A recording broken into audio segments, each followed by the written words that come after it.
بسم الله الرحمن الرحيم والصلاة والسلام على سيدنا محمد. هنتكلم النهارده بردك عن طارق أبو قلب أسود. يعني أنا مش عارف إمتى قلبه هيبيض يعني. ف يعني هو كان قاعد مع مهيب قبل كده، كان مهيب مستضيفه في برنامج، وكان بيتكلم إن الشناوي أحمد الشناوي مش جون الأهلي، أحمد الشناوي مفوت الماتش بتاع الأهلي لما غلب بيراميدز 3-0. يعني بيقول لك مفوت، وهو وقعد يتريق على الشناوي، وهو مش مشكلة. طيب مفوت أول جون، تاني جون، تالت جون، كلهم مفوتهم.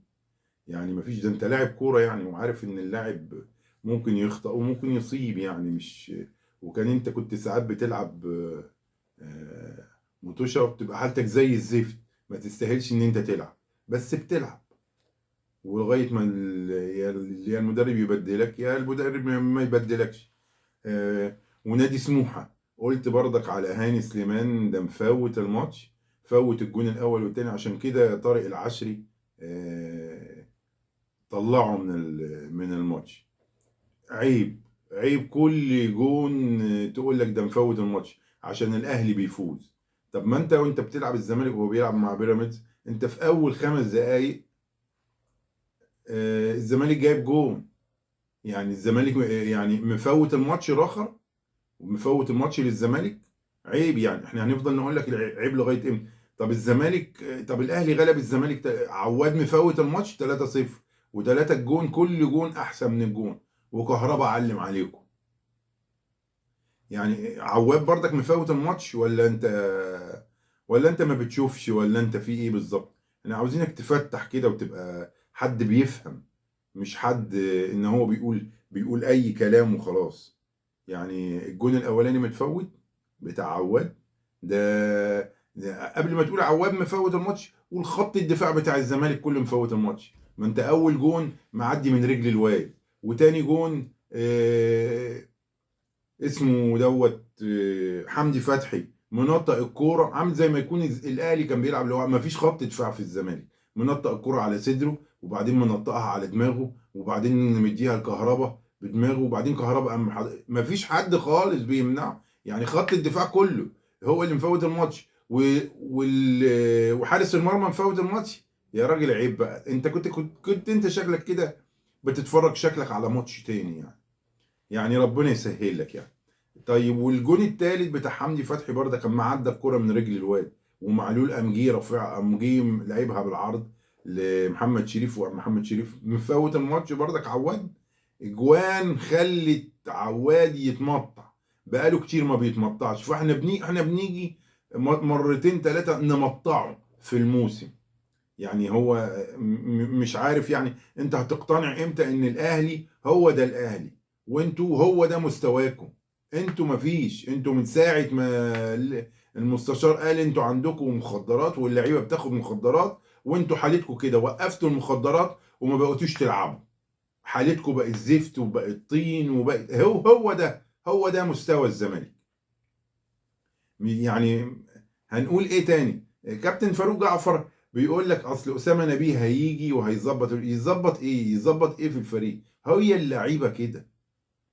النهارده الزمالك اتغلب من المحل، ومشوا فريرة، كانوا مدين له فرصه ان هو ايه، هيلعب لغايه ماتش فاركو وهيمشوه في اخر الموسم، فاما اتغلب النهارده قاموا ماشيين فريرة، وقاموا جايبين اسامه نبيه، شالوا الدو حطوا شاهين، الدو قال ما انتوش نافعين. يعني هي برضك مش هتنفع. ما تفتكرش ان اسامه نبيه انبه اخواته يعني، هو زي مش كان مش كان فيريرا ده الاسطوره السنه اللي فاتت، المدرب اللي ما فيش زيه؟ دلوقتي بقى في كخه، ما تخلوا الاسطوره يعني مستواه نزل في ماتشين يكمل بيكوا عشان تتغلبوا من طوب الارض طول الموسم. عادي، مش مشكله، مش هو ده فيريرا الاسطوره؟ انتوا واخدين السنتين اللي فاتوا دول المطوشه بالحكام. انتوا مش حاسين، ولا انتوا بتضحكوا علينا، ولا بتضحكوا على نفسيكم؟ انتوا لولا الحكم النهارده حسب ضربة الجزاء، كنت لو قعدت لعبت سنتين ما كنتش هتجيب جون، لان اللعيبة كلها منهارة مش عارفة، وكلها متسرعة، هنقول ايه؟ يعني هو لولا ضربة الجزاء ما كانش الماتش، لا يمكن الماتش كان خلص 2-1. ولو لعيبة المحلة كان عندهم جلد ان هم يلعبوا ويغلبوا الزمالك اكتر من كده كانوا غلبوا.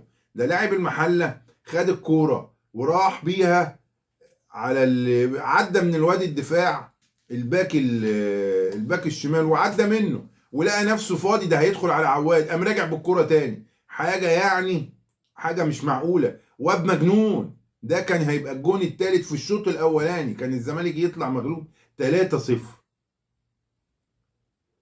ادي الزمالك، ادي الزمالك اللي انتوا عمالين تقولوا اصل الزمالك بيلعب وهو المدرب اما غلط الاهلي فزع. لا يا باشا، انت اصلا مستواكوا هو ده المستوى الطبيعي من غير المخدرات اللي انتوا بتشربوها. لو تبطلوا المخدرات هتشوف مستواكوا ايه. لو تبطل الحكام يساند الزمالك هتشوف ان الزمالك هيطلع مغلوب 1 و2 و3 و10، لان مش هتجيب جون، انت مش هتعرف تجيب جون. انت ما غلب في الفتره اللي فاتت دي ما غلبتش غير الاسماعيلي ابن عمك، وبيفوت لك المطوشه اللي انت عاوزها، اللي انت عاوزه منهم بيقوم مفوتها لك ويقول لك ايه، اتفضل يا سعاده الباشا، لفه جاتوه، فوز يا عم زي ما انت عاوز. وكان طبعا ميدو كان تاني ماتش تقريبا ليه، فيعني ساعدكم، ما انتوا ولاد العم بقى واخوات بقى والكلام من ده. يعني انا مش عارف يعني انتوا هيفضل كده. والمهم ان انتوا بتضحكوا على نفسكم، انتوا فزتوا بالدوري عشان الحكام كان كل ماتش كان بيحسب لكم ضربة جزاء مرة واتنين.